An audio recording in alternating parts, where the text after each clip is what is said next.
Olá, muito bem-vindo ao nosso podcast da psiquiatria.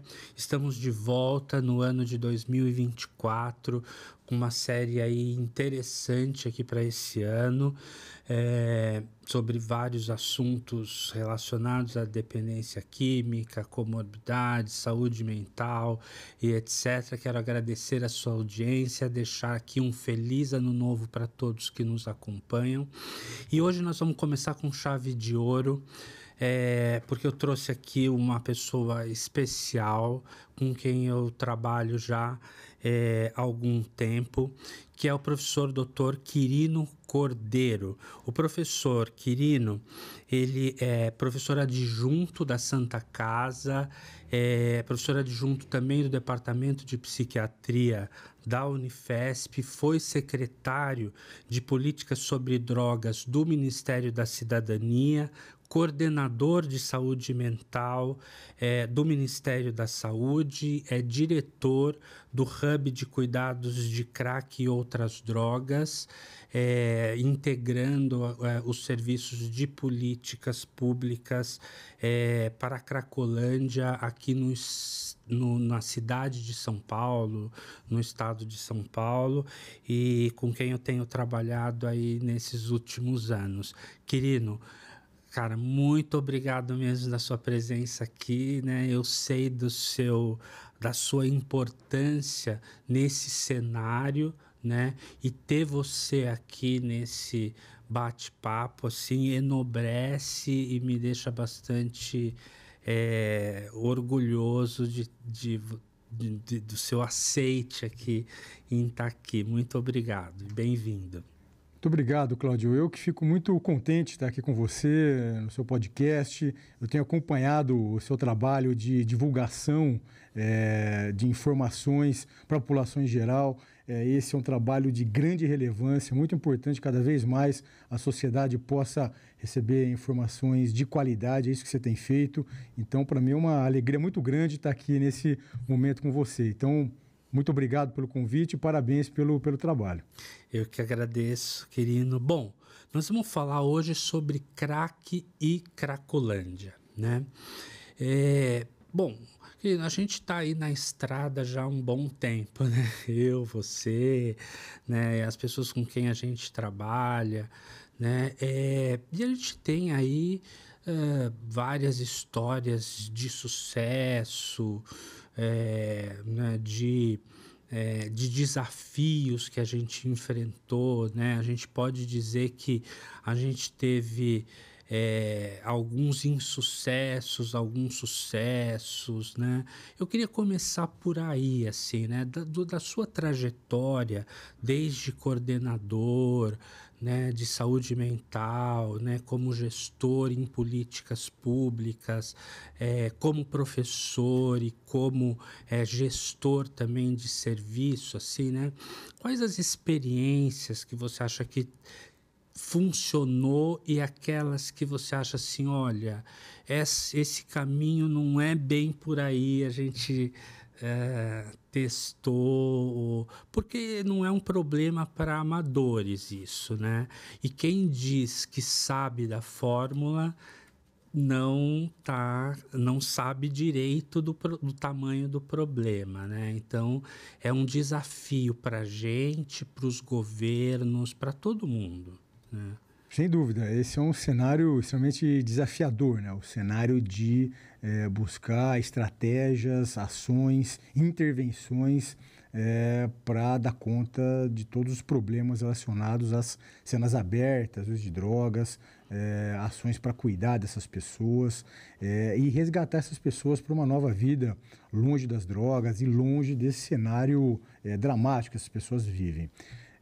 Eu, como você mesmo já disse aqui, eu tenho uma trajetória e tive a oportunidade de participar de ações nas mais variadas frentes de enfrentamento às drogas no país.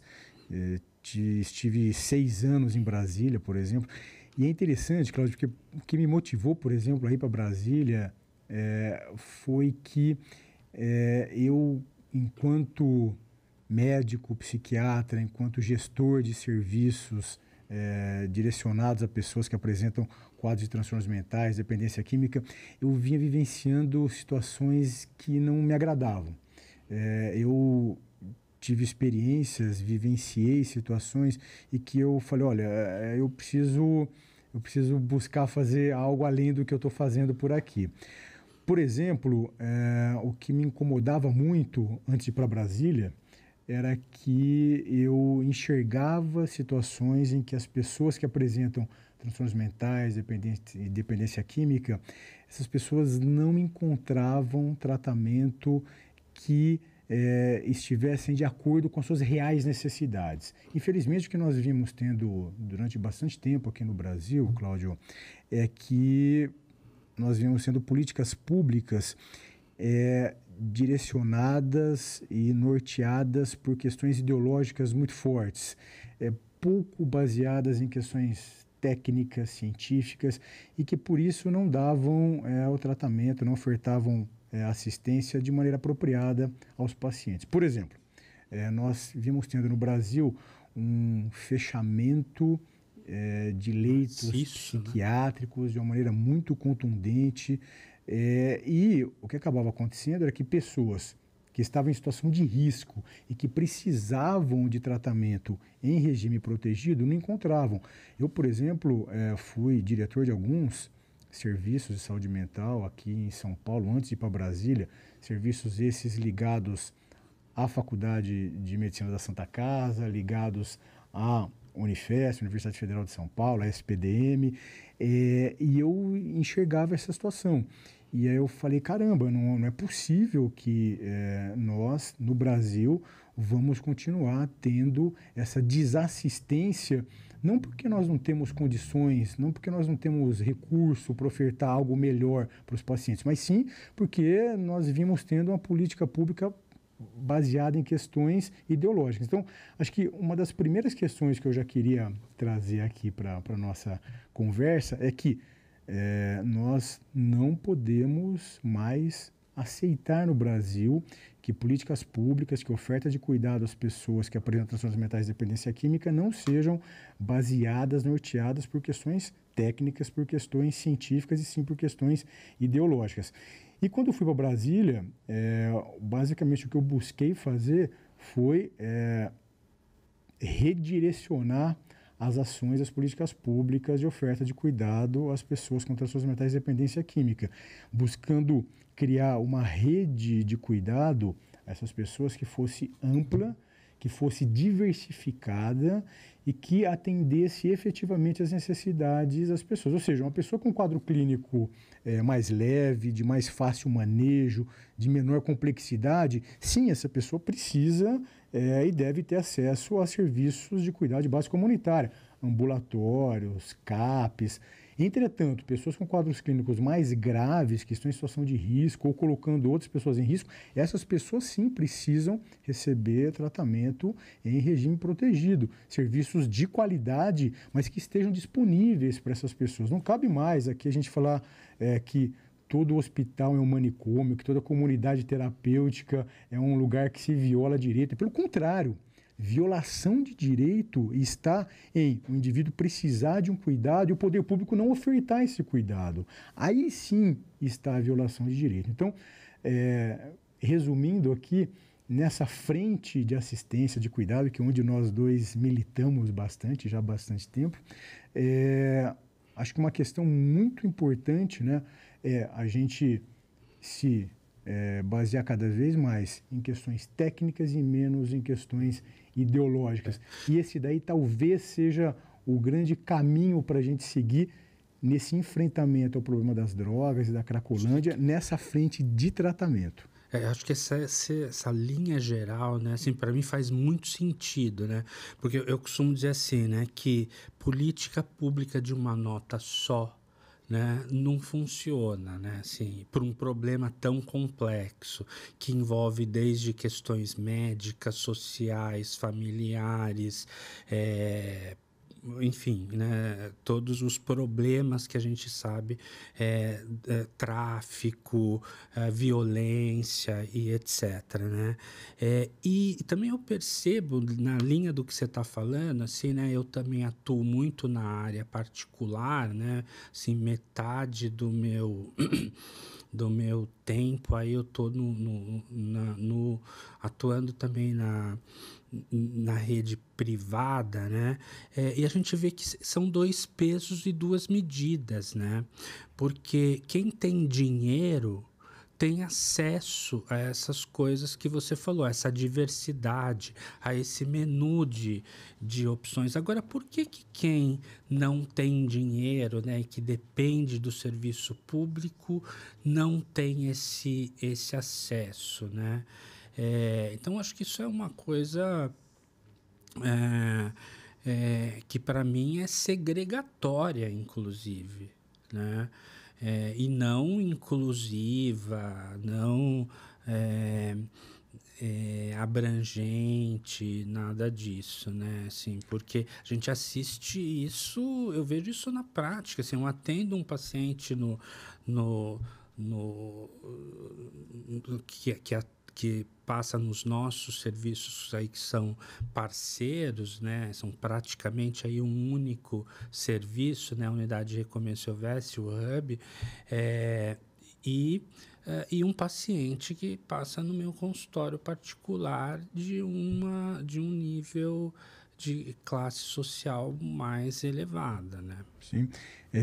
Isso que você acabou de nos dizer é fundamental e eu acho que é o ponto central dessa questão na área assistencial às pessoas com transtornos mentais de dependência química, que nós não podemos imaginar que as ofertas de cuidado, de assistência, vão ser baseadas naquela ideia de one size fits all, ou seja, de um tamanho serve para tudo. Não existe isso, né? Ou seja, se você tem uma demanda, você precisa customizar a oferta de cuidado para aquela demanda que o indivíduo apresenta. Não dá para você imaginar que um tamanho único vai servir para tudo. E engraçado que a gente vive uma época, né, assim, de espaço para diversidade, né, assim, né, e estranhamente, contraditoriamente, né, nesse aspecto do tratamento da dependência química, justamente a diversidade não era, né, até a sua atuação no Ministério da Saúde, né? E nesse sentido você fez muita coisa, né? Lá, no sentido de diversificar essa política e aumentar esse menu de possibilidades, né? Não era vista, né? O que parece que uma contradição social, né? Assim. Sim. E é interessante, né? Porque e essa é uma contradição muito grande, porque, de maneira interessante, os grupos que advogam, né, pela diversidade, pela inclusão, em geral, são os mesmos grupos que, na área de saúde mental e dependência química, advogam pela política de uma nota só. Exatamente, né? Exatamente. Ou seja, essa é uma contradição intrínseca a esses movimentos sociais que, em tese, buscam pluralidade, ofertar, enfim, as possibilidades diversas para as pessoas, de acordo com, enfim, o jeito de ser, de acordo com as questões inerentes a cada indivíduo, mas na hora que esses mesmos grupos se deparam com as diversas necessidades das pessoas que apresentam transtornos mentais de dependência química, vão justamente para esse samba de uma nota só. Isso daí está fadado em sucesso, e isso vinha dando muito errado no Brasil. Isso que é importante a gente falar. O Brasil, por exemplo, por conta de políticas públicas que eram basicamente centradas na oferta de um único tipo de cuidado, em um único tipo de serviço, vinha trazendo para o Brasil alguns indicadores bastante difíceis. O Brasil vinha tendo, por exemplo, por conta disso, aumento de pessoas fazendo uso de álcool e drogas. A gente vinha tendo no Brasil aumento das taxas de suicídio. Se a gente lembrar, por exemplo, que o principal fator de risco para quem morre por suicídio é a presença de um transtorno mental, incluindo a dependência química não identificada, não tratada de maneira apropriada. A gente vinha tendo no Brasil, por exemplo, afastamento de pessoas com transtornos mentais e dependência química no trabalho. Essas pessoas não recebiam tratamento apropriado, essas pessoas não conseguiam mais trabalhar, tinham que ser afastadas do trabalho. Aumento de pessoas em situação de rua, que também não recebiam tratamento apropriado, se vulnerabilizavam, iam para as ruas. Aumento do encarceramento de pessoas com transtornos mentais e dependência química. As pessoas também não eram cuidadas, se vulnerabilizavam, entravam em conflito com a lei, ao invés de serem tratadas, eram presas.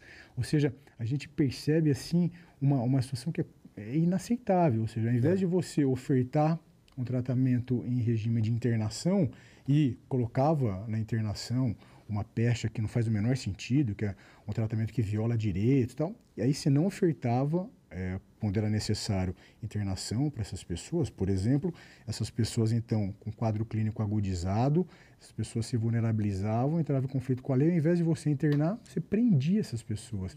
Eu sou psiquiatra, como você mesmo aqui já adiantou, e tenho uma formação em psiquiatria forense. E durante muitos anos, Cláudio, eu trabalhei no sistema prisional aqui em São Paulo.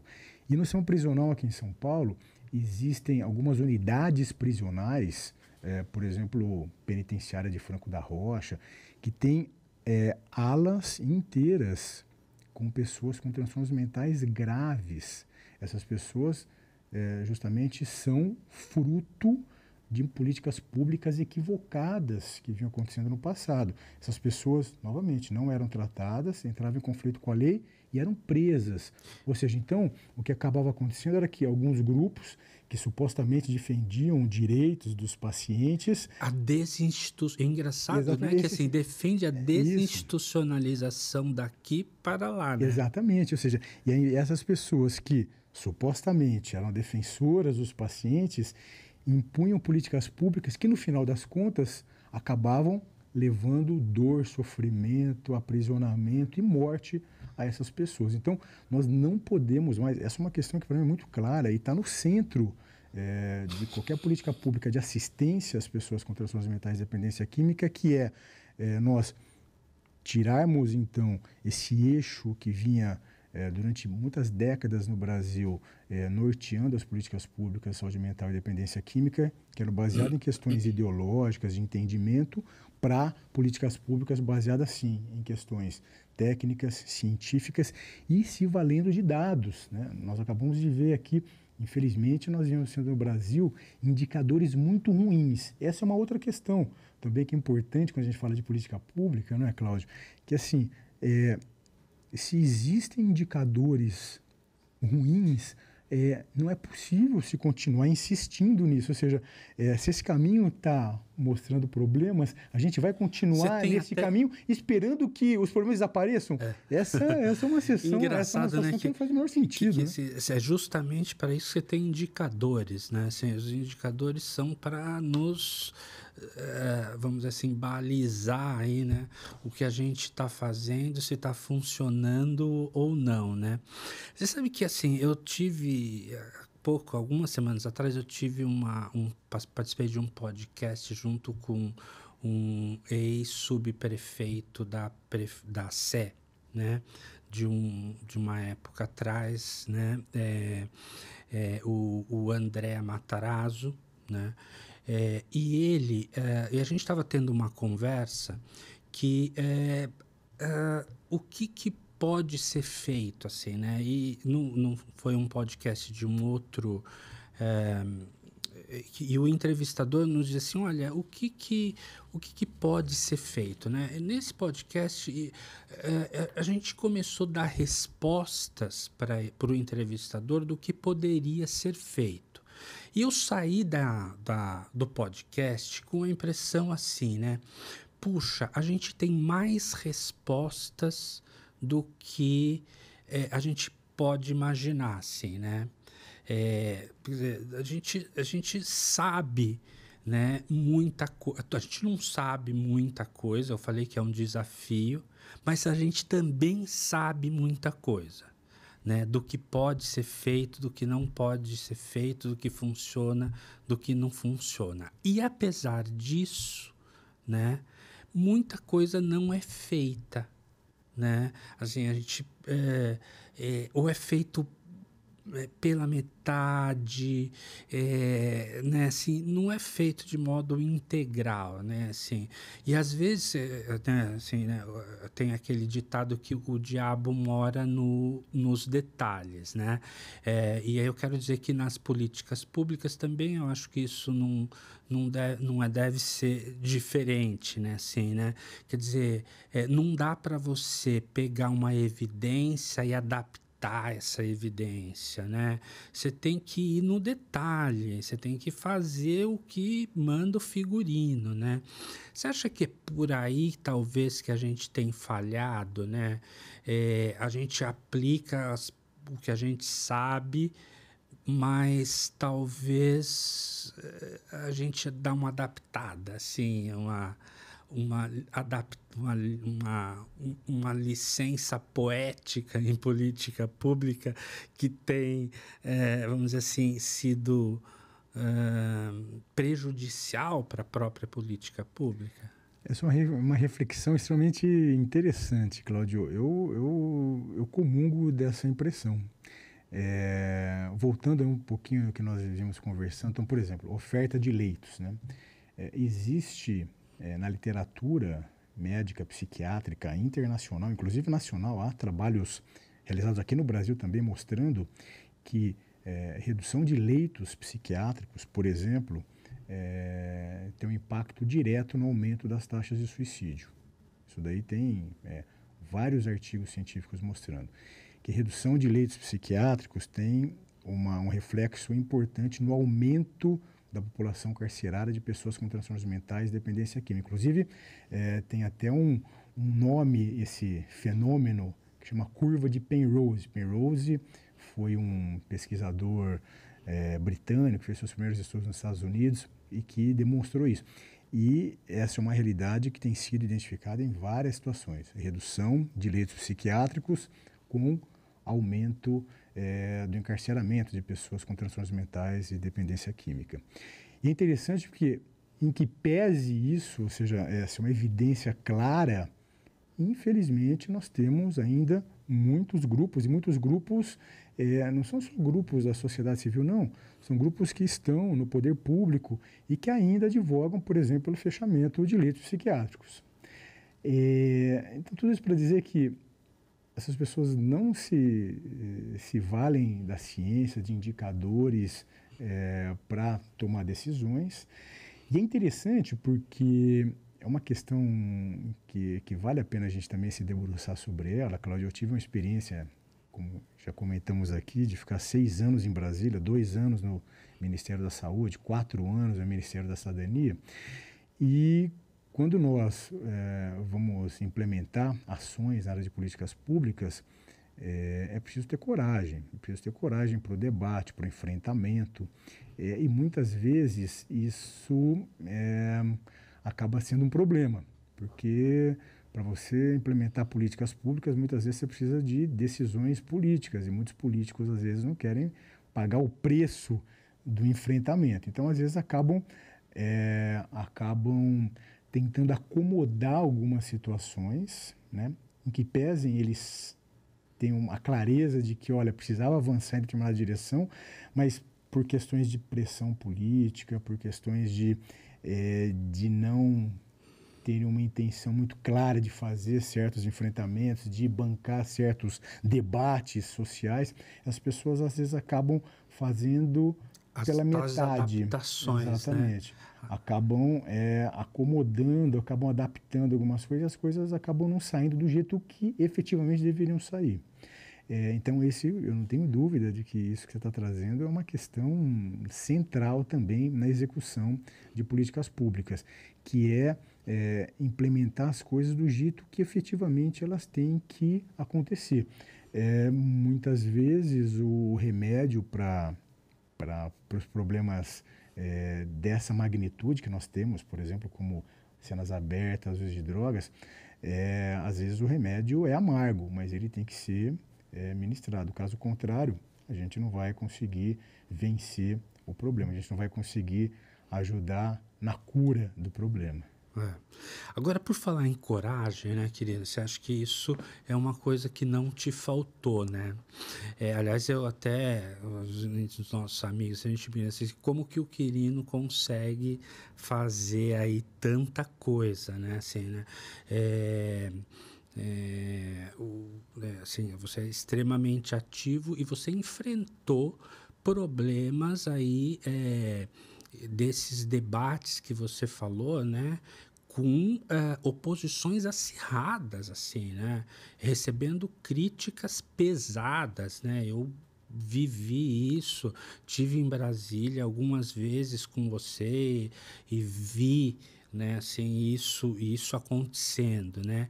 E apesar disso, você fez muita coisa já na coordenação de saúde mental do Ministério da Saúde, né? Talvez fosse legal você resgatar, assim, né, um pouquinho de que aspectos você enfrentou, né, assim, mas que o resultado foi positivo, porque eu queria deixar a impressão aqui para as pessoas de que se você tiver coragem política, se você se basear em evidências e se você for honesto do ponto de vista intelectual, né? Assim, dá para fazer as coisas, né?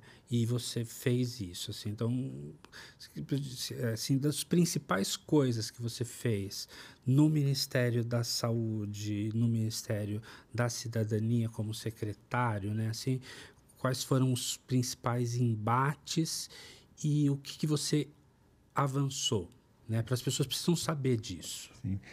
Na realidade, Cláudio, as políticas por saúde mental e dependência química no Brasil, durante mais de 3 décadas, vinham sendo norteadas, insisto aqui, em questões absolutamente ideológicas, em preceitos da luta antimanicomial, que são preceitos que tiveram uma razão de ser no seu início, entretanto, foram preceitos que acabaram se radicalizando muito e acabaram afastando, na verdade, as ações dessas políticas públicas das necessidades reais das pessoas.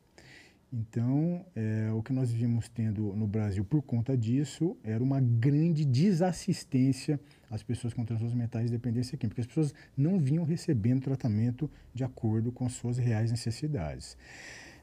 Então, quando eu fui para Brasília muito motivado por conta dos problemas que eu vim enfrentando no meu dia a dia aqui em São Paulo, né, como médico, psiquiatra, como gestor de serviços de saúde.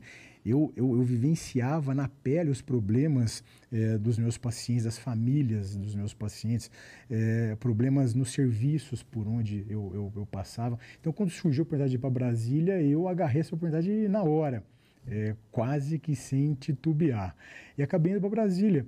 E chegando lá, a minha ideia central, então, o que eu coloquei como norte era buscar reorganizar a rede de assistência às pessoas que apresentam transtornos mentais e dependência química no país. E isso nós acabamos fazendo. Eu cheguei em Brasília no início de 2017, trabalhei bastante nesse ano para criar condições políticas para poder avançar nesse sentido, e em dezembro daquele mesmo ano, então, 2017, nós publicamos aquela que era considerada a nova Política Nacional de Saúde Mental, que basicamente, Cláudio... Que é a lei 13.000... Isso daí foi um pouquinho depois tá. quando eu estava no Ministério da Cidadania. Isso daí um pouquinho antes, no Ministério da Saúde, nós publicamos a nova Política Nacional de Saúde Mental, que basicamente reorganizou a rede de atenção psicossocial, a RAPS.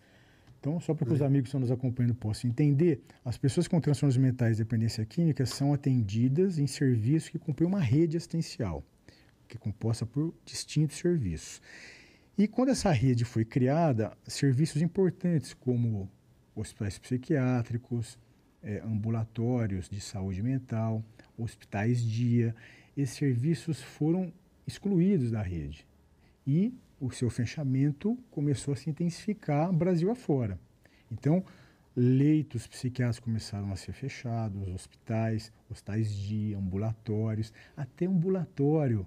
Essa turma começou a fechar, com a ideia de que ambulatório era um lugar de medicalização das pessoas, era um lugar que as pessoas não iam receber um tratamento apropriado, um tratamento integral, que é uma grande mentira, uma grande lorota, mas isso acabou acontecendo no Brasil. Então, o que a gente conseguiu fazer naquela ocasião, então, final de 2017, foi reorganizar a RAPS, reorganizar a rede de atenção psicossocial, não tirando nenhum serviço. Nós mantivemos os CAPs. Aliás, se ampliou, né? Exatamente. Então, o que nós fizemos foi ampliar a rede, ou seja, nós... Inclusive CAPs, né? Inclusive CAPs. Então, nós, primeiro, na organização da RAPS, nós mantivemos todos os serviços que já compunham a rede e nós incluímos os tais psiquiátricos, incluímos os tais dia, incluímos ambulatórios. E não só isso, Cláudio, porque também não adianta só você incluir esse serviço na rede, oficialmente, isso é importante, mas não basta. Nós começamos a aportar mais recurso para isso. Então, nós fizemos um reajuste na diária dos hospitais psiquiátricos. As diárias estavam ali defasadas, fazia mais de 10 anos que não eram reajustadas.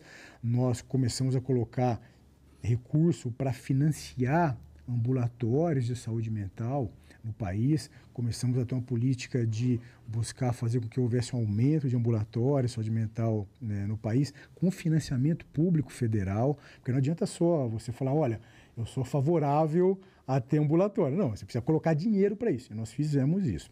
Entretanto, em que pese nós temos colocado dinheiro em hospital psiquiátrico, em ambulatório de saúde mental, só naquele ano, Cláudio, de 2017, naquele ano nós criamos mais de 100 CAPs no Brasil.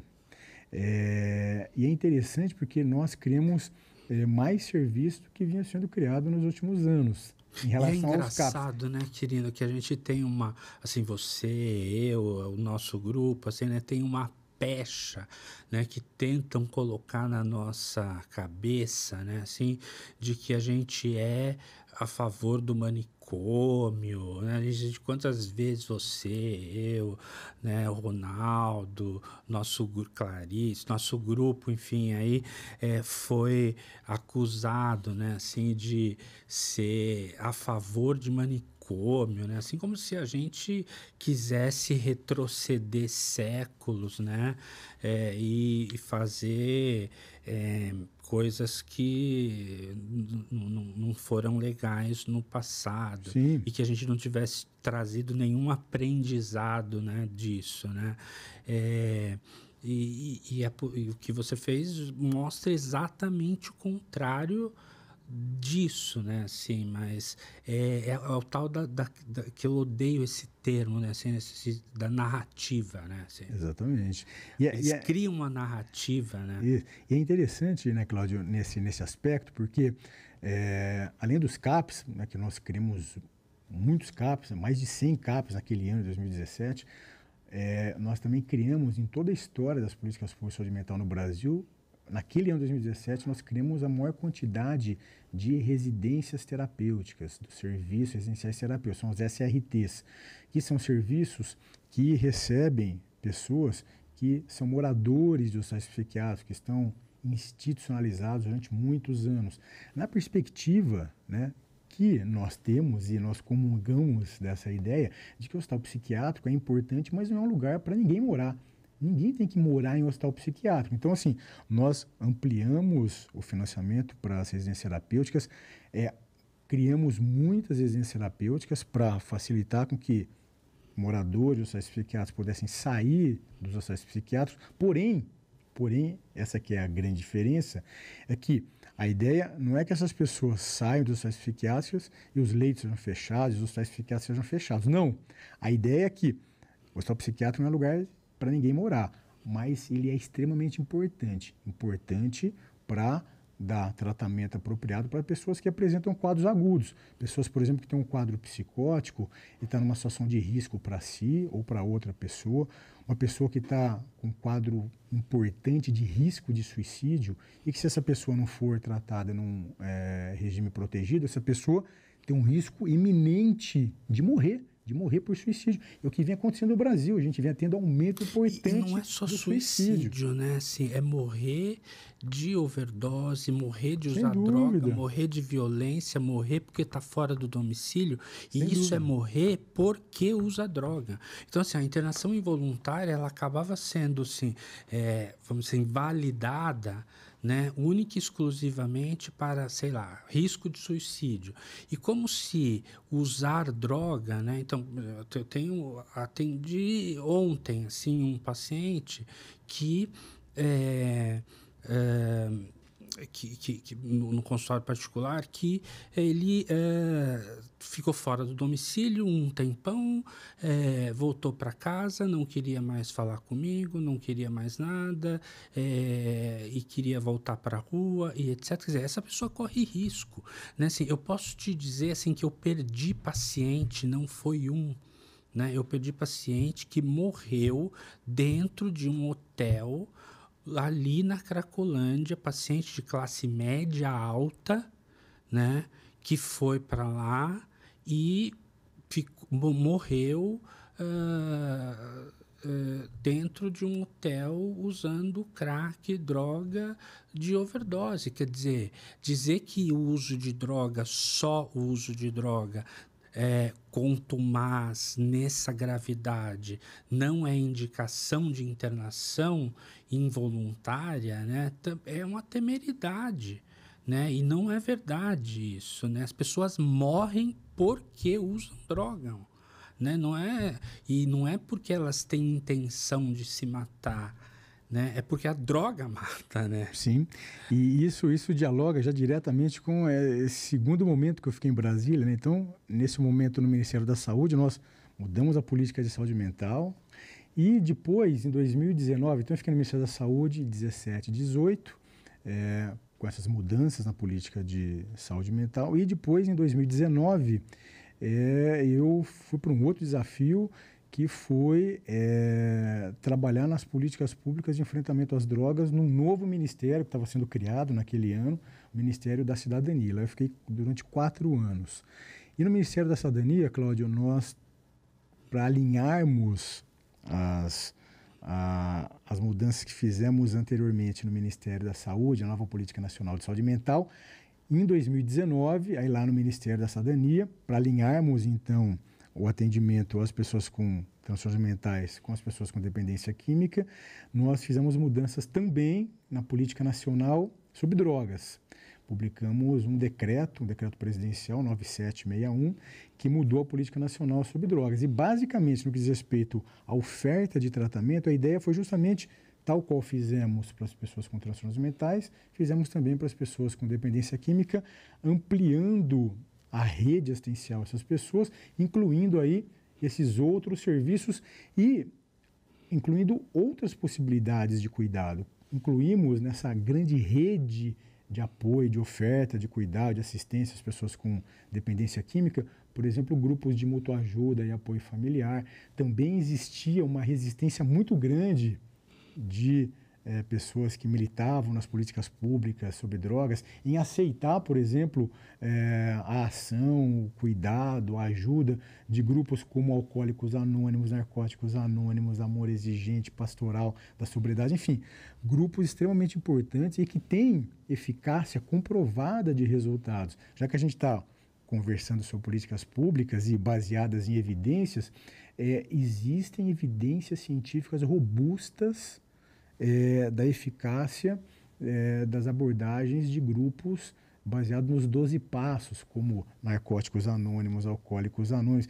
Existem meta-análises, para quem está acompanhando aqui e não domina muito essa linguagem científica, meta-análise tipo A de estudo, exatamente, né? Que é o tipo de estudo que confere maior evidência de resultado, que é a meta-análise. Existem meta-análises mostrando que abordagem de alcoólicos anônimos, narcóticos anônimos, é tão ou melhor do que, às vezes, a abordagem psicológica, né, para o tratamento dessas pessoas com dependência química.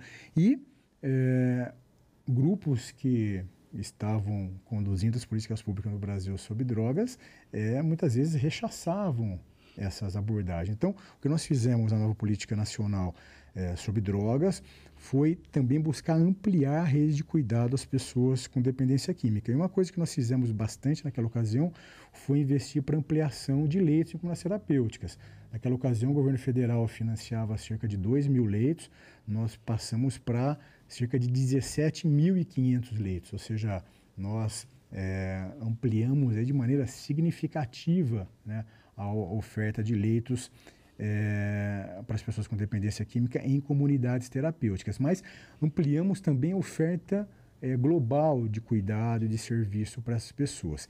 E uma outra coisa importante também é que nós então mudamos a política de saúde mental, política de drogas e trabalhamos bastante para a aprovação da nova lei de drogas, que é a 13.840, que foi publicada também em 2019.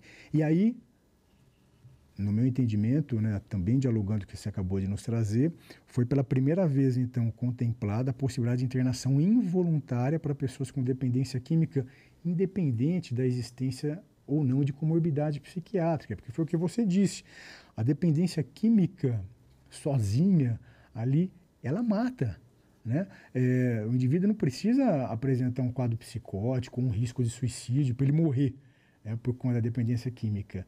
Só a dependência química, muitas vezes, infelizmente, acaba levando o indivíduo ao óbito, né? Se ele começa a fazer morte violenta, sim, overdose, claro. Fica fora do domicílio. Então foi a primeira vez que nós tivemos em uma lei federal a possibilidade da realização da internação involuntária para pessoas com dependência química, independente da existência de comorbidade psiquiátrica ou não. Então, nós tivemos grandes avanços aí nas políticas públicas de oferta de cuidado, novamente, buscando fazer com que haja cada vez mais uma oferta de cuidado, de assistência que seja de acordo com as necessidades das pessoas, que seja customizada. Não podemos mais ter no Brasil políticas públicas que não ofertem tratamento de acordo com as necessidades das pessoas. E nós estamos falando aqui, querido, né, em oferta, né? Nós não estamos falando em imposição de nada, de tratamento e etc. Ninguém obriga uma pessoa a ir no ar, né? Mas eu exponho, por exemplo, todos os meus pacientes, né, aos grupos de autoajuda, né? Tanto nos serviços públicos que eu gerenciei, que eu participei, que eu montei, eu tive chance de montar aí vários serviços, né, os grupos de autoajuda fizeram parte disso, né, porque você tem que expor, pelo menos, as pessoas, né? E, assim, a própria epidemiologia da dependência química, né, na minha opinião, mostra que se você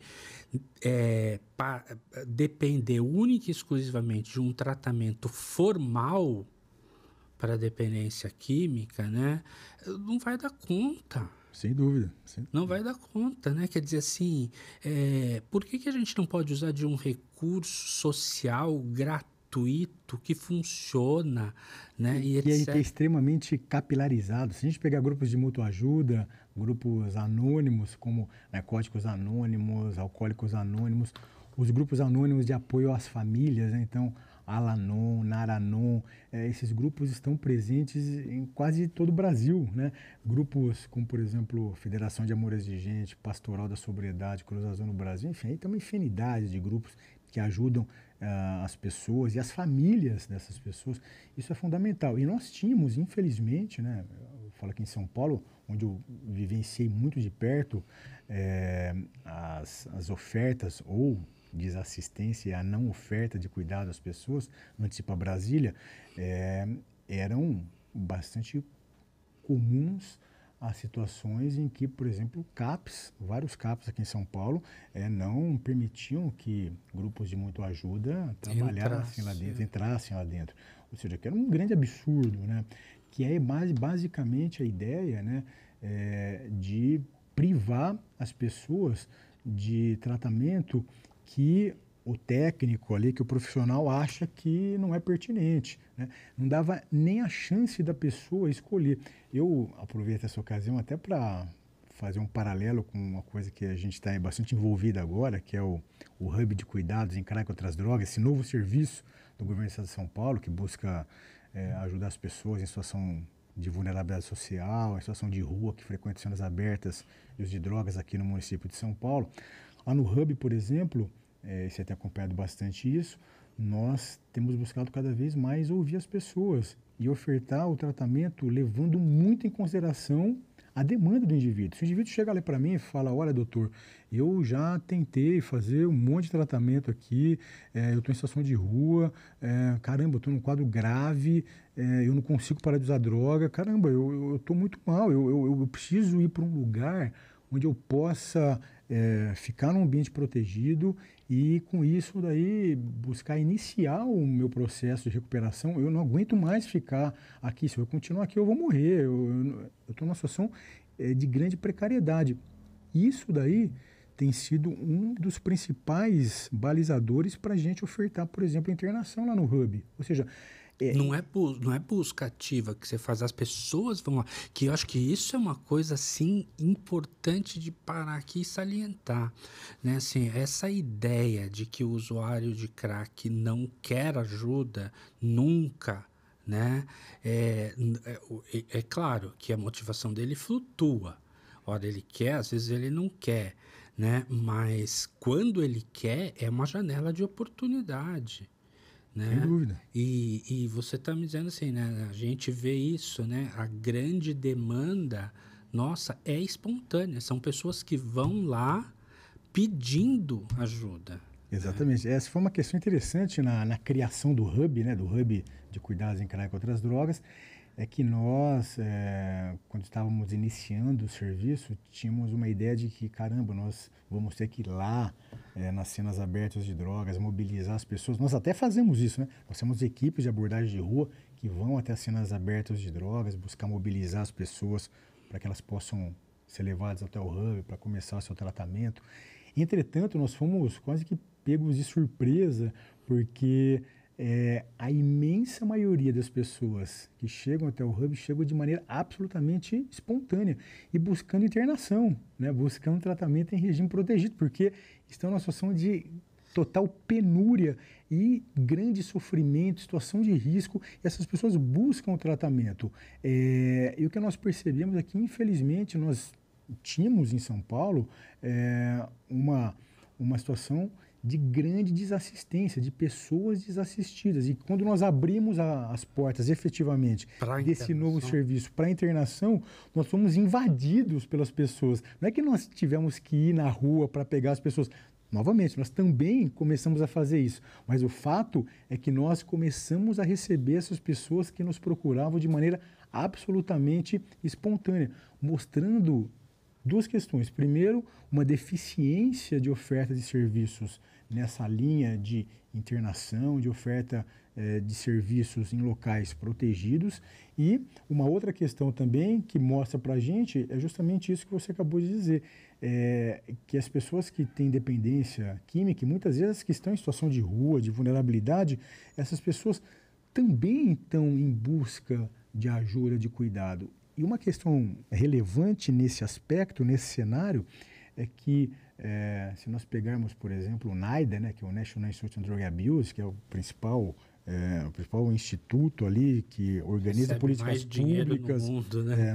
Nos Estados Unidos, o NIDA, dentro dos seus princípios ali, um deles, né, princípio de cuidado apropriado, adequado aos seus pacientes, de boas práticas de cuidado e dependência química, é que a oferta de cuidado, de ajuda, de assistência precisa acontecer ato contínuo ao paciente procurar ajuda. Por quê? Porque aquela pode ser uma janela de oportunidade que, se a gente perder, ou seja, se o serviço não estiver disponível naquele momento que o indivíduo busca, por conta dessa questão que é própria da dependência química, de flutuar ali o desejo por tratamento, então, aquele momento ele pode estar aberto e um pouco depois ele reconsiderar. Então, se a gente consegue, naquele momento em que ele fala, olha, eu quero tratamento, se o serviço estiver ali, portas abertas, disponível 24 horas, como é o Hub, isso daí pode ser uma oportunidade de ouro e uma oportunidade que vai fazer a diferença de fato na vida desse indivíduo. E já entrando aí, né, no hub, né, assim, né, acho que esse é o nosso desafio aí atual, né, porque tem um núcleo duro ali na Cracolândia, né, que esse núcleo realmente ele é um núcleo que tem mais dificuldade de procurar tratamento, né? Assim, que não é a maioria, né, os dados mostram assim, tem em torno de 30%, né, ali que é o mais difícil de abordar e etc, que precisa de outra estratégia também, né? É, qual você acha que assim, que estratégia para esse grupo de núcleo duro, assim, que é aqueles que estão psicóticos, que estão inacessíveis praticamente. Por exemplo, outro dia eu estava chegando na unidade de recomeço Silvestre, eu sempre conto essa história, tinha um paciente com um paralelepípedo segurando assim e olhando para cima, dizendo assim, olha, tá o helicóptero passando, vocês estão filmando aqui e eu tô aqui com o paralelepípedo que eu vou jogar no motor do helicóptero, porque ele está me filmando, né? Assim, essa é uma pessoa que a abordagem ali, né, tradicional de convencimento e de estímulo ou de reflexão para motivação, né? A gente falar em entrevista motivacional, isso não funciona para esse indivíduo, né? A gente precisa de outra estratégia, né? Sem dúvida. Nós, lá no Hub, Cláudio, nós temos recebido uma quantidade enorme de pessoas, né? Nós fizemos, nesses 9 meses iniciais de Hub, nós fizemos mais de 22 mil atendimentos e fizemos quase 9 mil encaminhamentos para internação em hospitais especializados no tratamento de dependência química e também com as terapêuticas, ou seja, um quantitativo muito grande. Entretanto, também por deficiência de acesso a serviços apropriados para o tratamento de dependentes químicos, nós não recebemos só pessoas lá no Hub do centro de São Paulo e das cenas abertas de drogas ali da região central. Nós acabamos recebendo pessoas da cidade inteira, inclusive 10% das pessoas que nós atendemos no Hub vêm de outros municípios que não o município de São Paulo. Por quê? Porque, infelizmente, por conta dessa desconstrução de muitos serviços que existiam e pela falta de criação de serviços em outras regiões, na cidade de São Paulo e também fora da cidade de São Paulo, infelizmente o Hub acaba recebendo essas pessoas que deveriam ser tratadas, cuidadas nos seus locais de origem. Aliás, esse é um outro ponto importante, Cláudio, porque nós sempre, quando falamos de Cracolândia, nós falamos sempre nas estratégias de buscar ajudar as pessoas a saírem de lá. Mas uma outra estratégia extremamente importante na política pública, exatamente, é diminuir o influxo de pessoas para lá, é diminuir novos casos para lá.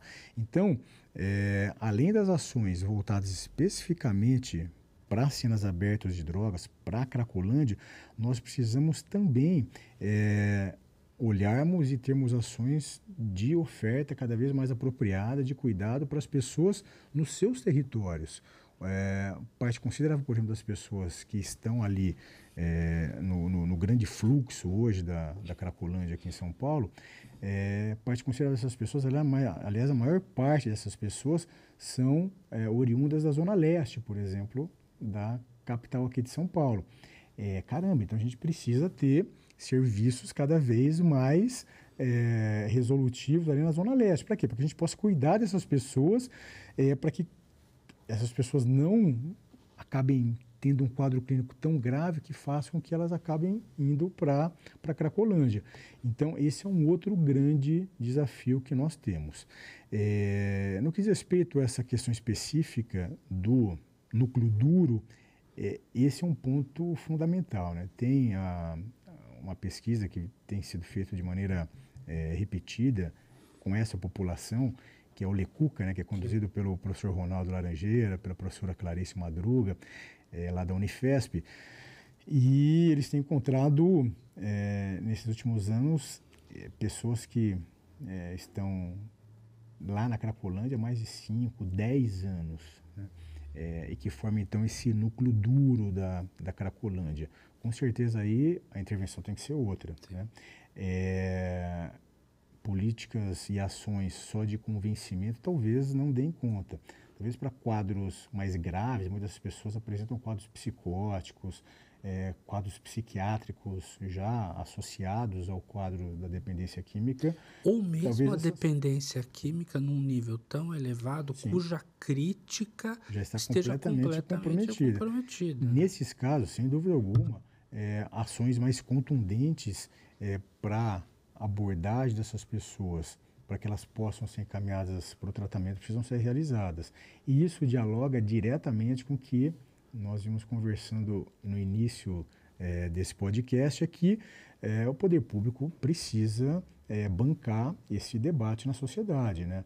Precisa bancar essas ações, porque, insisto, existem muitos grupos que acabam interpretando ações mais contundentes, né, para a retirada dessas pessoas dessa situação como sendo algo parecido com higienismo, que você está querendo tirar essas pessoas porque essas pessoas são pessoas que incomodam a sociedade. Não é nada disso. Essas pessoas estão numa situação de penúria, de indigência. E não é uma indigência só do ponto de vista material, não. É uma indigência existencial. Essas pessoas estão ali com suas vidas interrompidas. Ou seja, essas pessoas estão ali numa situação de quase uma falta de humanidade vivendo naquela situação da Cracolândia. Então, essas ações que precisam ser mais contundentes para ajudar essas pessoas a saírem de lá, precisam sim começar a ser realizadas. Caso contrário, infelizmente, por mais que nós trabalhemos e cuidemos das pessoas, nós continuaremos ali com aquele núcleo duro, com aquela situação, insisto, de total indigência das pessoas, expondo esses indivíduos a desrespeito e não observação de direitos humanos básicos. E aí, novamente, a gente fica diante dessa contradição.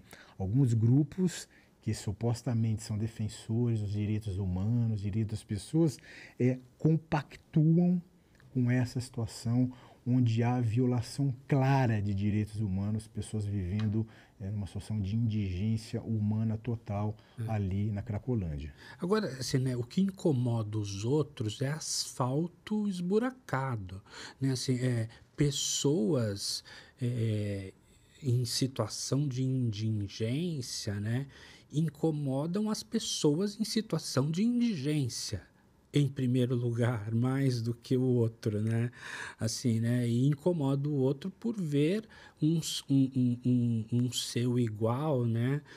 Assim, numa situação daquela, né? Sim. Então, e acho que isso daí também, Cláudio, acho que é outro ponto importante, né? Já que a gente está conversando sobre esses aspectos difíceis, esses desafios da abordagem da Cracolândia, outro ponto que é importante, né? Porque esses grupos, né, que muitas vezes são pretensamente defensores de direitos humanos, defensores das pessoas que estão lá na Cracolândia, muitos deles, primeiro, colocam obstáculos para ações mais efetivas para a resolução desse problema. Essa é a primeira coisa que a gente precisa encarar, essa realidade.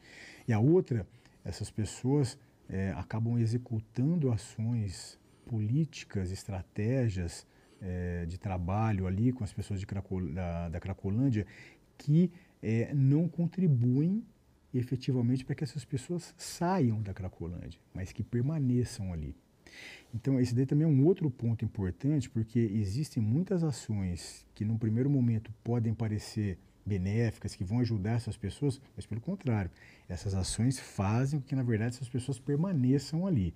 Então, esse aí também é um outro ponto importante para que a gente possa avançar nesse debate. Ou seja, as pessoas estão ali numa situação de extrema vulnerabilidade, essas pessoas precisam ser ajudadas a saírem dali. E se essas pessoas, infelizmente, apresentam um quadro clínico tão grave que já não conseguem mais ter uma ideia mais apropriada do que é melhor para si, ações que possam fazer com que essas pessoas saiam dali de maneira involuntária, por exemplo, em determinados momentos, em algumas circunstâncias, essas ações talvez precisam ser colocadas em prática. E, novamente, esse debate precisa ser feito. E a sociedade precisa compreender isso, né? Porque quando a gente fala em internação involuntária, né? A gente, assim, ninguém defende uma ação em massa, né? Assim, você tem regra, você tem lei, você tem todos os aparatos legais. Só para que as pessoas possam entender, né, Cláudio, assim, uma internação involuntária hoje, e nós fazemos lá no Hub internação involuntária. Sim. Internação involuntária hoje no Brasil tem regramento, como eu acabei de dizer aqui, de leis federais. Hoje, uma internação involuntária, obrigatoriamente, quando ela é realizada, ela precisa ser comunicada ao Ministério Público, ou seja, existe uma série de cuidados, né, de preservação de direitos das pessoas quando é realizada uma internação involuntária. Mas eu insisto, violação de direito não é quando é realizada uma internação involuntária. De forma adequada. De forma adequada, de forma apropriada. Violação de direito é quando há necessidade de ser realizada uma internação involuntária e ela não é realizada, ela é negligenciada. Aí sim existe violação de direitos. A gente tem a Lei 10.216 de 2001 e a Lei 13.840 de 2019. Que foi hoje as duas leis que normatizam hoje a internação involuntária no país. E que as pessoas precisam conhecer isso, né? Assim, saber que não existe instrumento para fazer isso de forma adequada, sem violar direito, né? E etc. Né? Uma outra coisa também, já que a gente está conversando sobre isso, né, Cláudio? Nós dois, né, temos esse viés, né, de olhar para esse cenário, né, com um olhar mais no aspecto assistencial, de cuidar na área de saúde, até por conta da nossa formação, do nosso trabalho, da nossa trajetória. Entretanto, né, também voltando ali um pouquinho no início do podcast, quando você falou, olha, quais são aí os grandes desafios que a gente tem, no que deu certo, o que não deu certo.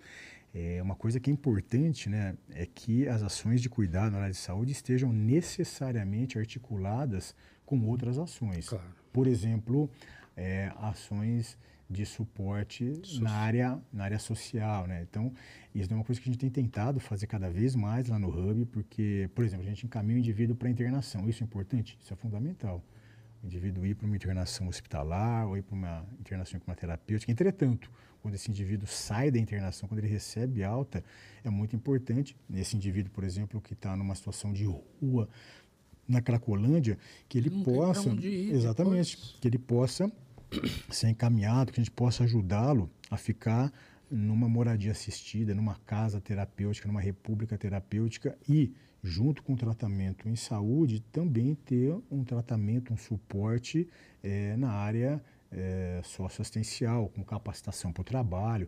E aí talvez até você possa falar um pouquinho, né? Deixa eu inverter agora aqui um pouquinho o papel, talvez você possa falar um pouquinho sobre o trabalho da Unidade de Recomeço Helvétia, né? Enfim, que tem ali um trabalho bastante importante, robusto, com moradia assistida, com suporte às pessoas. Sim, né? eu costumo dizer que a moradia assistida ali, né, é a nossa cereja do bolo, assim, né? Porque as pessoas saem dali, né, assim, o que a gente perde efetivamente, assim, que a pessoa, depois que ela passou por esse processo de desintoxicação, e quem se dá melhor na moradia assistida, geralmente é quem faz um processo um pouco mais longo. É aquela pessoa que passou por desintoxicação, foi para uma comunidade terapêutica, que é um acolhimento social, né? de forma voluntária também. Isso é importante dizer, que comunidade terapêutica tem regra, tem regramento, tem... Até aproveitar, só para os amigos entenderem, uma das coisas que eu também fiz lá em Brasília, nesses 6 anos, foi trabalhar bastante para que a gente tivesse um aprofundamento dos regramentos desses serviços todos. Então, hoje, no Brasil, a gente tem regras específicas para hospitais, para clínicas especializadas no tratamento de dependência química, para comunidades terapêuticas. Então, só para que as pessoas possam entender que hoje, quando a gente fala da internação numa terapêutica ou numa clínica, num hospital, tudo isso tem regramentos que precisam ser observados para que a gente possa ter garantia de que as pessoas que estão ali vão ter os seus direitos preservados, para que o tratamento possa ser cada vez mais efetivo. Então, tudo isso também é importante que as pessoas possam entender. Quando a gente fala de uma internação involuntária, não é que você vai pegar um indivíduo e colocar num lugar que você nem sabe direito que lugar que funciona de tal ou qual jeito. Não. Hoje no Brasil nós temos regramentos muito específicos e que nós conseguimos avançar muito nesses últimos anos. Só para fazer essa parte, esse adendo aí. Que é muito importante, né? Porque a gente não está falando da comunidade terapêutica que aparece no Jornal Nacional porque fez uma internação involuntária. Aquilo lá é ilegal e aquilo não pode existir mesmo. Pode existir, né? E a gente não pode confundir. E muitas vezes, de maneira proposital, algumas pessoas buscam colocar tudo no mesmo saco, no mesmo balaio, que é justamente para denegrir as entidades que têm um trabalho importante, sério, idôneo e que efetivamente ajuda as pessoas, né? As pessoas, Então, tá falando, né, assim, a gente perde lá na unidade, na moradia, né, assim, uns 5% que não volta, né? 65% mais ou menos das pessoas, né, elas têm uma alta melhorada, elas saem de lá com alguma independência, com alguma renda, ou voltando para casa da família, se é possível, ou alugando. Tem gente que sai com emprego CLT, a gente tem parceria com um programa de apoio ao trabalhador, com o POT, com a justiça restaurativa, né? Quer dizer, tem muita coisa sendo feita, né? Eu acho que talvez a gente pudesse, se a gente ampliasse mais essas coisas, talvez a gente avançasse mais, né?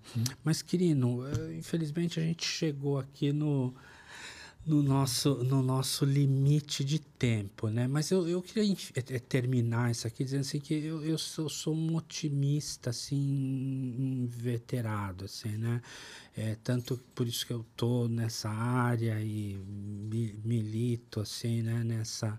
Nessa porque funciona, né? Assim, as pessoas melhoram, a gente vê isso, e eu fico otimista, assim, né? Eu acho que tem tido um esforço aí, né, do governo em acertar, né?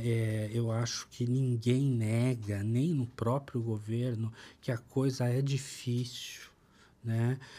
Que não é fácil, recurso também é limitado, né? Quer dizer, a gente lida com uma série de contingências, assim, né?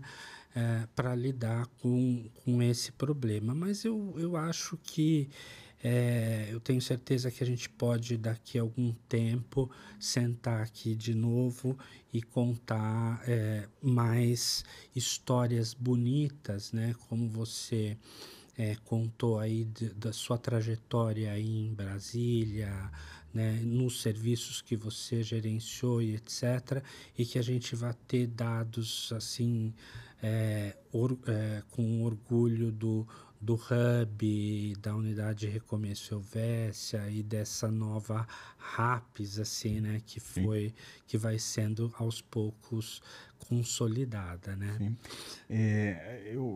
Eu queria dizer que eu padeço, não sei, o mesmo problema, ou a gente, não sei se esse é um problema ou se esse é se fosse uma característica positiva, né? Que é esse otimismo. Depende, né? Se não for para sua mulher, né? Se você perguntar para minha mulher, talvez ela ache uma coisa, então, você perguntar para um amigo, vai também, achar outra. Eu também sou um cara bastante otimista e nessas ações de enfrentamento a esses problemas todos. Eu queria só aproveitar nesse finalzinho, só colocar mais duas questões para os amigos que estão nos acompanhando, só para a gente fechar, que eu acho que são importantes também nessas ações em várias frentes, né? Já que a gente tem um problema complexo como esse da Cracolândia, a gente precisa ter ações em várias frentes. Tem uma delas que é fundamental também, que precisa estar cada vez mais presente ali, que é a ação de enfrentamento ao narcotráfico, né? Ao crime organizado ligado ao narcotráfico. Essa é uma ação que não pode deixar de acontecer. Sim. Ou seja, não dá para a gente imaginar que a gente vai lidar com um problema tão complexo como o da Cracolândia sem ter um enfrentamento bastante forte, duro, contra o tráfico de drogas, é sério, né? contra o crime organizado ligado ao narcotráfico. Equador, né, agora. Exatamente. Olha onde pode chegar essa situação, né? Sem dúvida. Que é um capítulo aí à parte, né? Sem dúvida. Então, enfrentamento ao narcotráfico, enfrentamento ao tráfico de drogas e ao crime organizado que está ligado ao narcotráfico, isso é fundamental.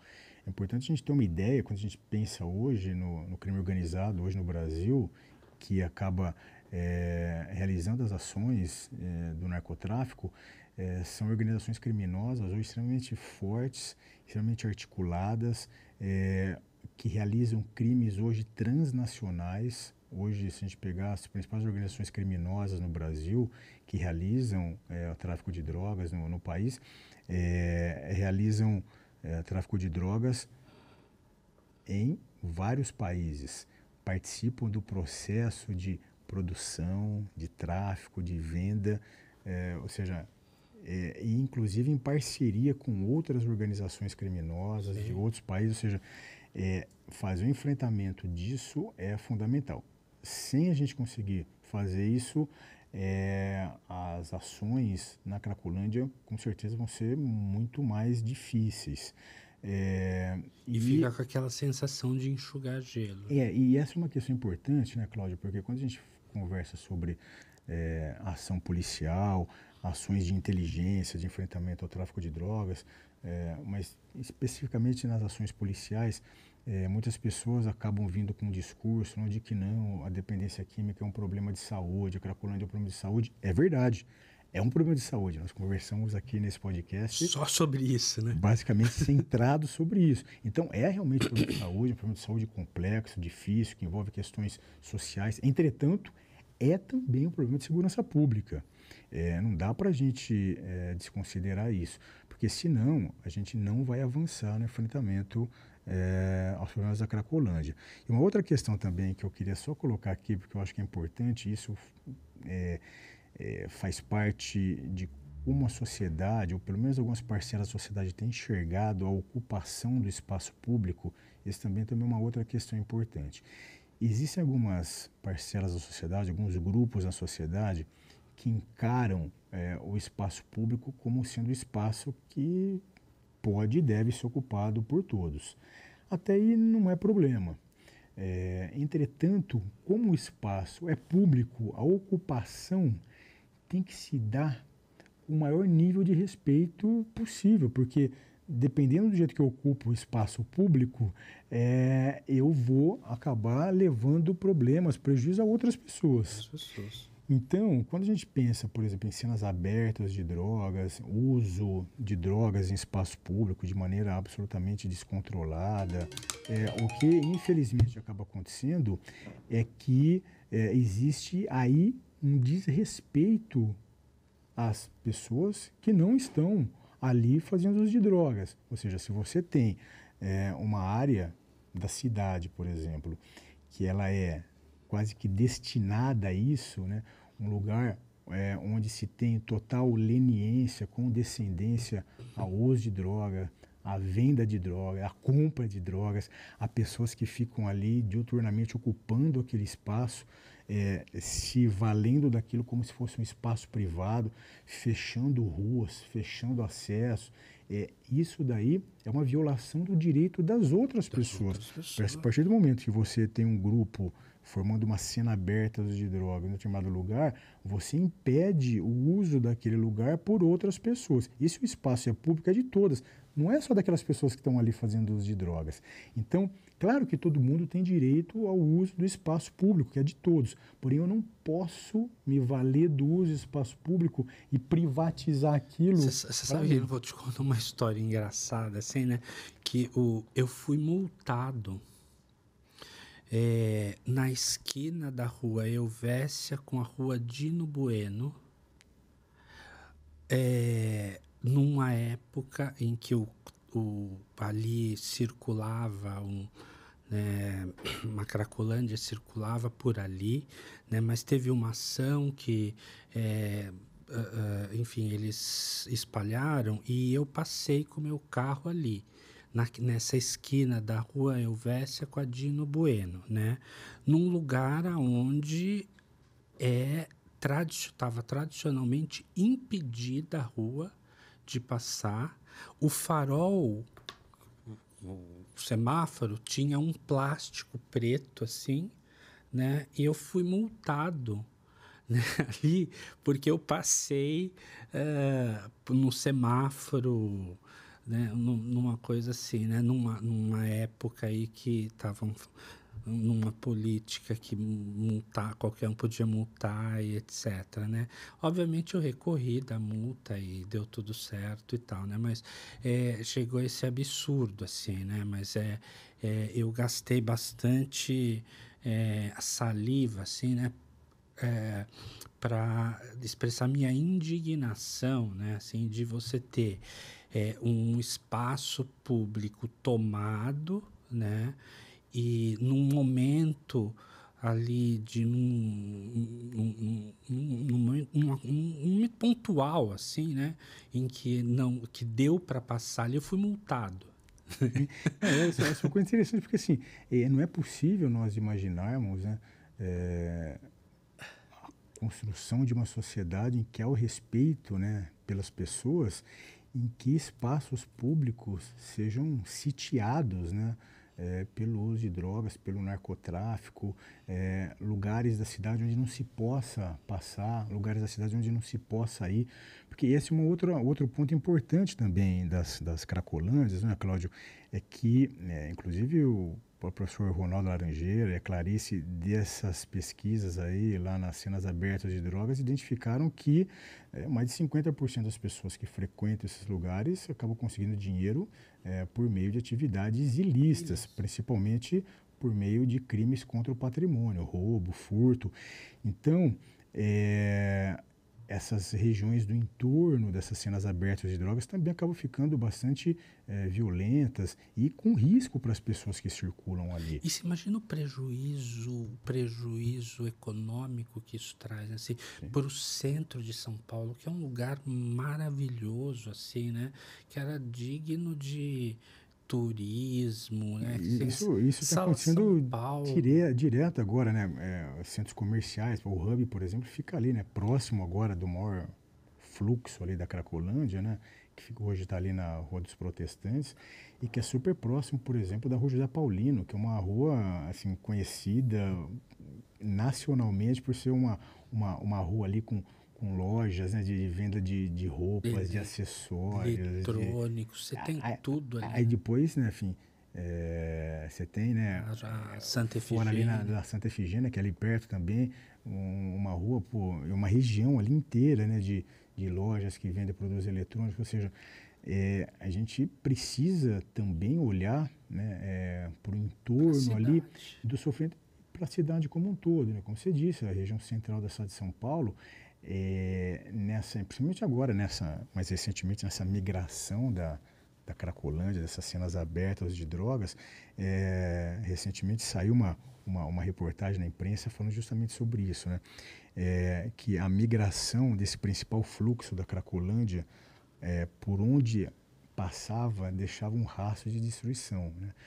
Ninguém mais quer morar nos lugares onde tem fluxo de pessoas usando drogas, o comércio perde, ou seja, a gente está diante também de um problema que não afeta apenas a pessoa que está ali usando drogas. Claro que ela, a sua família, são afetadas diretamente por isso. Entretanto, mais afetados. a cidade como um todo começa a sofrer bastante. E isso tem se intensificado, né? Então a gente precisa também olhar esse problema de um jeito mais amplo e levar também em consideração os direitos das pessoas que precisam viver, que sobrevivem dos seus comércios, do seu trabalho, que moram nessas regiões que são afetadas por essas cenas abertas de drogas. Ou seja, os direitos humanos precisam valer para todos, não só para aquelas pessoas que estão ali, infelizmente, em situação de grande vulnerabilidade, frequentando as cracolândias, mas também para as pessoas que vivem, que convivem ali nessas regiões. E de maneira interessante, né, que acho que vale a pena também falar um pouquinho aqui rapidinho, que políticas públicas que também são mais condescendentes, mais lenientes com ocupação do espaço público de qualquer maneira, que são mais lenientes com o uso de drogas em público, na rua, venda de drogas, compra de drogas sem nenhum tipo de controle. Sociedades que são mais lenientes com isso acabam assistindo, acabam enfrentando um aumento maior desse problema. Os Estados Unidos é um país bastante interessante para a gente olhar esse fenômeno, né? Porque os estados americanos são muito diferentes, né, do que diz respeito à legislação, ao jeito que lida com as coisas. Então, estados americanos, como por exemplo Califórnia, por exemplo, né, tem enfrentado cada vez mais, por conta de políticas públicas mais lenientes, aumento de pessoas em situação de rua, aumento de pessoas em situação de rua usando drogas. Aqui em São Paulo, por exemplo, né, para a gente ter uma ideia, nós temos, de acordo com a última pesquisa realizada pela Universidade Federal de Minas Gerais, a UFMG, nós temos só no município de São Paulo mais de 50 mil pessoas em situação de rua. E nós sabemos que a parte considerável dessas pessoas fazendo uso de drogas, né, é importante, são pessoas com problemas relacionados ao uso de drogas. No Brasil inteiro nós temos mais ou menos 200 mil pessoas nessa situação de rua. Ou seja, a gente identifica que uma em cada 4 pessoas que estão em situação de rua no Brasil estão na cidade de São Paulo. E a imensa maioria delas no centro da cidade de São Paulo. E aí a gente fica pensando, por que será que uma em cada 4 pessoas em situação de rua vem parar quase que aqui na região central da cidade de São Paulo? O que será que acontece aqui que favorece essas pessoas a ficarem aqui?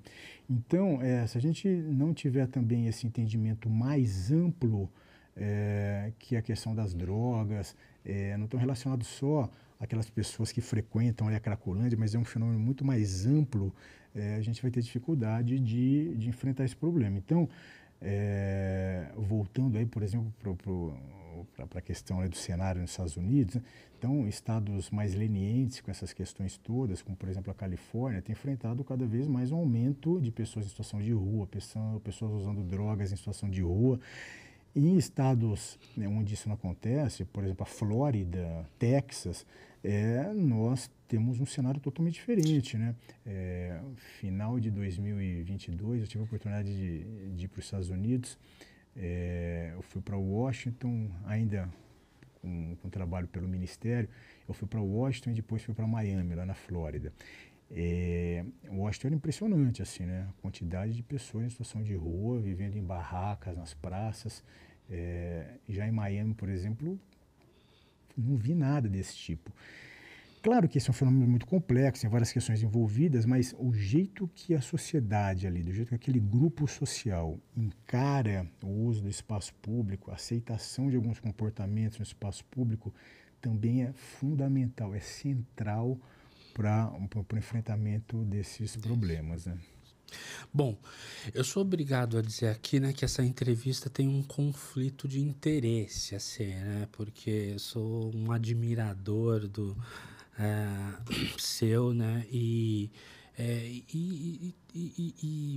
grato, né, assim, né, por saber que existem, assim, pessoas com o seu conhecimento e com a sua experiência, né, que estão dispostas, né, a ir lá na linha de frente e fazer isso, né? Porque a gente tem bastante gente experiente no Brasil e etc, mas assim, nem todo mundo está disposto, né, a ir lá na linha de frente como você tem feito nos últimos anos, né? Então eu queria te parabenizar aí pelo seu trabalho, te agradecer pelo tempo, né, que você dispôs de vir aqui. Eu sei o quão ocupado você é aí, Eu né? queria aproveitar, já que a gente está finalizando, eu não posso de também, novamente, né, eu já fiz isso no início do podcast, mas de parabenizar você pelo trabalho.